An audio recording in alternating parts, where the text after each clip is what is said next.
Hello friends, स्वागत है आपका अपने यूट्यूब चैनल रेलवाला 2.1 पे।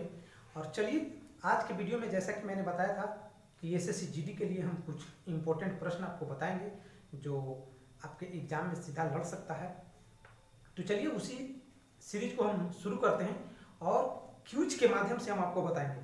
और बहुत ही फास्ट ये वीडियो चलेगी, तो आप ध्यानपूर्वक इस वीडियो को लास्ट तक देखें ताकि आपका रिवीजन हो जाए प्रश्नों का।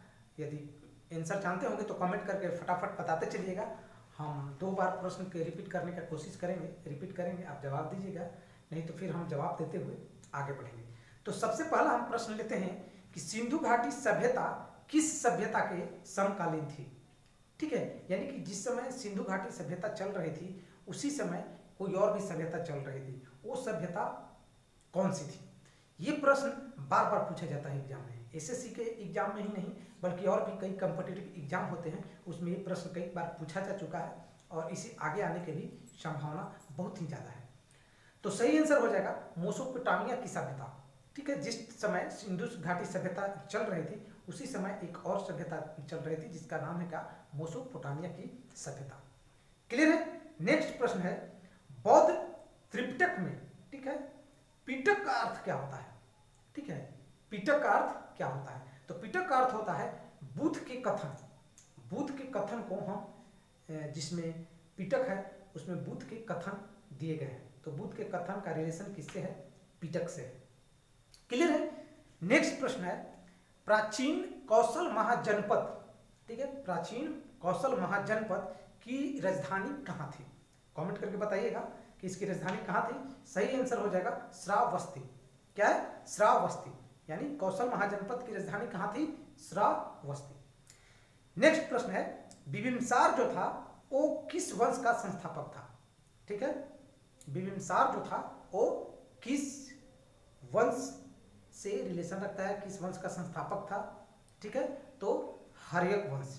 क्या हो जाएगा, हर्यक वंश। कंफ्यूजन वाला क्वेश्चन है, बिंदुसार भी यहाँ पे पूछता है। ठीक है, तो मैंने जो बताया हो ध्यान रखिएगा, क्या है, बिंबिसार किस वंश का संस्थापक था, तो हर्यक वंश का हो जाएगा। नेक्स्ट प्रश्न है मेरा, बृहदेश्वर मंदिर का निर्माण किसने कराया था। एसएससी में बहुत बार पूछा गया है, ठीक है, इसलिए इसे आगे भी आने की बहुत संभावना है कि बृहदेश्वर मंदिर का निर्माण किसने करवाया था। तो सही आंसर हो जाएगा राज। ठीक है, राजा राज। क्लियर है। नेक्स्ट है, किसके राज दरबार में मेगास्थनीज ने एक राजदूत के रूप में सेवा की थी। फिर से सुनिएगा, किसके राज दरबार में मेगास्थनीज ने एक राजदूत के रूप में सेवा की थी। तो सही आंसर हो जाएगा चंद्रगुप्त मौर्य। क्या हो जाएगा, चंद्रगुप्त मौर्य। नेक्स्ट है, अपने साम्राज्य को दारुल इस्लाम, अपने साम्राज्य को दारुल इस्लाम का एक भाग समझने वाला प्रथम मुस्लिम शासक कौन था। ठीक है, तो सही आंसर हो जाएगा इल्तुतमिश। क्या हो जाएगा, इल्तुतमिश। क्लियर है। नेक्स्ट है, शिवाजी के अष्टप्रधान मंत्रिमंडल में सर्वोच्च स्थान किसे प्राप्त था। ठीक है, शिवाजी के अष्टप्रधान मंत्रिमंडल था उसमें सर्वोच्च स्थान किसको प्राप्त था, तो पेशवा को। क्या था, पेशवा। क्लियर है। नेक्स्ट है, पानीपत के द्वितीय युद्ध में अकबर का सामना किससे हुआ था। पानीपत के दूसरे युद्ध में, ये भी पूछता है कि दूसरे युद्ध में कौन कौन लड़ा था। ठीक है, इसी को यहाँ पे घुमा के प्रश्न पूछ दिया गया है कि पानीपत के द्वितीय युद्ध में अकबर का सामना किससे हुआ था, तो हेमू से हुआ था। किससे हुआ था, हेमू से हुआ था। क्लियर है। चलिए नेक्स्ट प्रश्न भी है जो एसएससी में बहुत बार पूछा है कि 19, लेकिन यहाँ पे प्रश्न चेंज कर दिया गया है। प्रश्न आप ध्यान से सुनिएगा, 1930 में चटगांव मुक्त कराने में किस क्रांतिकारी का मुख्य भूमिका थी। ठीक है, क्या था, 1930 में चटगांव मुक्त कराने में किस क्रांतिकारी की मुख्य भूमिका थी, तो सही आंसर हो जाएगा सूर्य सेन की। क्या हो जाएगा, सूर्य सेन की। क्लियर है। नेक्स्ट है, चंपारण विद्रोह के परिणाम स्वरूप सरकार को कौन सी पद्धति समाप्त करनी पड़ी थी।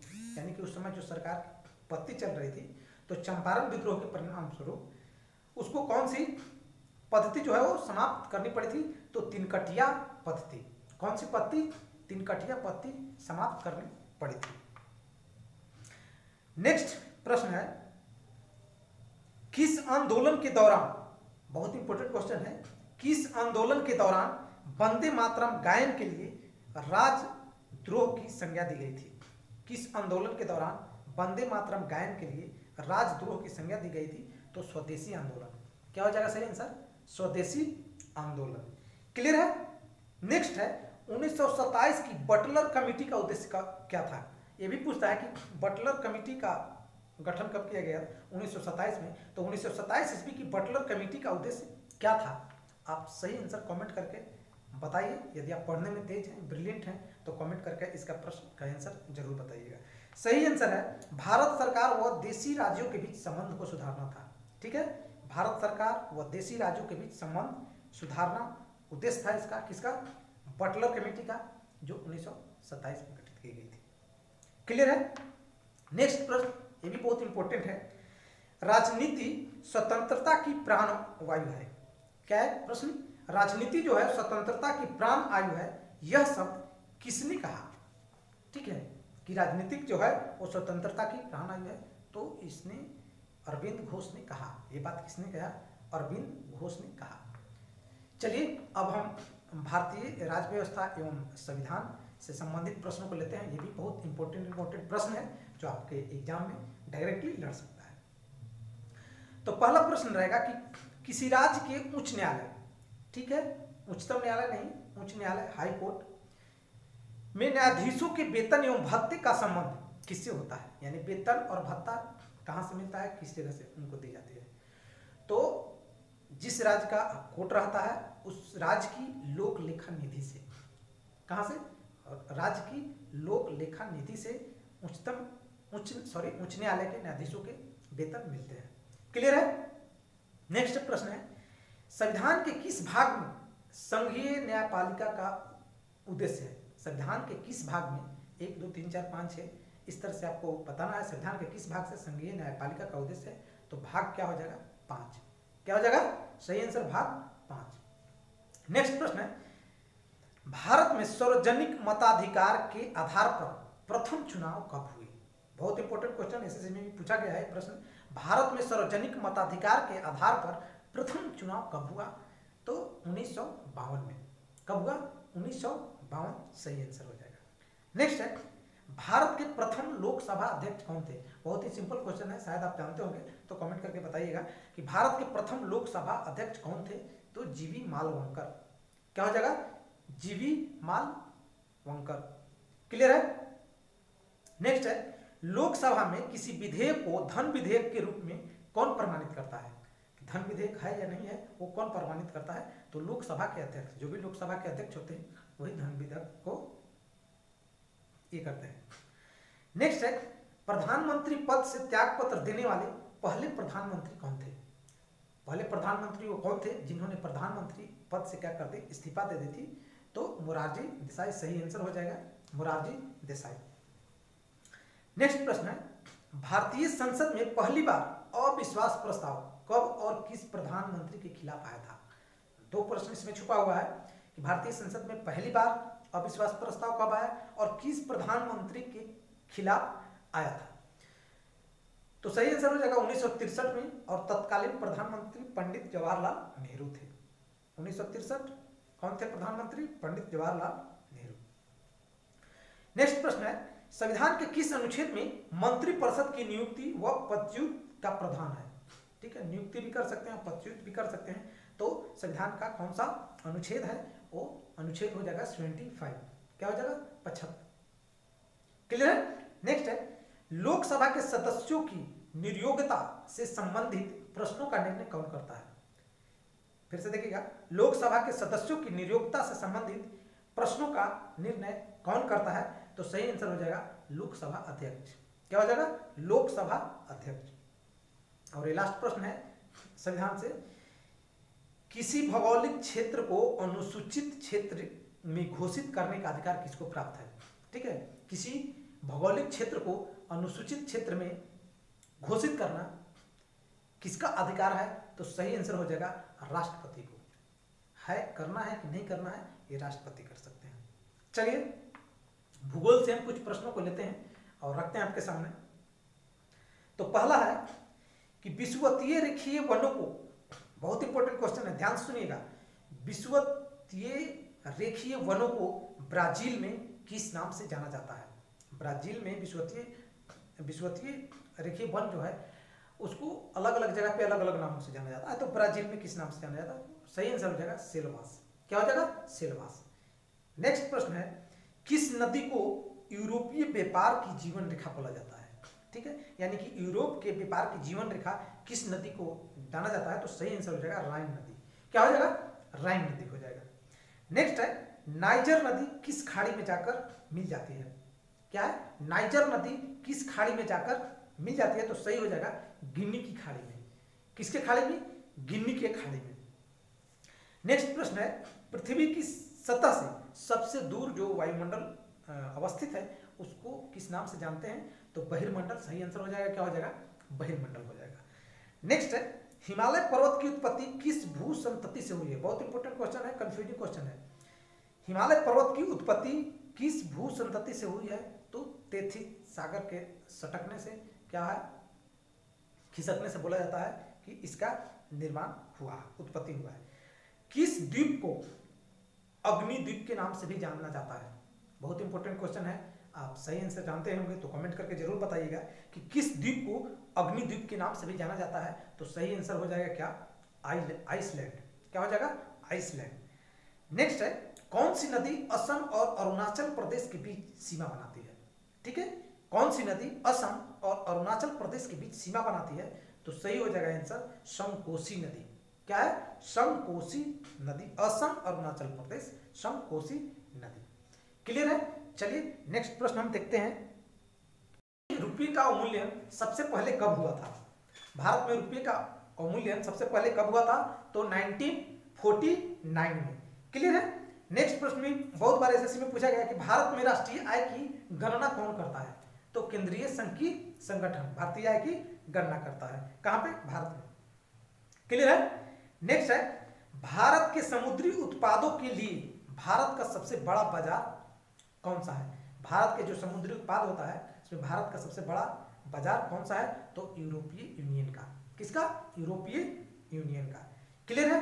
चलिए अब हम कुछ साइंस के प्रश्न को लेते हैं फटाफट। तो इसमें भी इंपॉर्टेंट क्वेश्चन है, कंफ्यूजिंग वाला।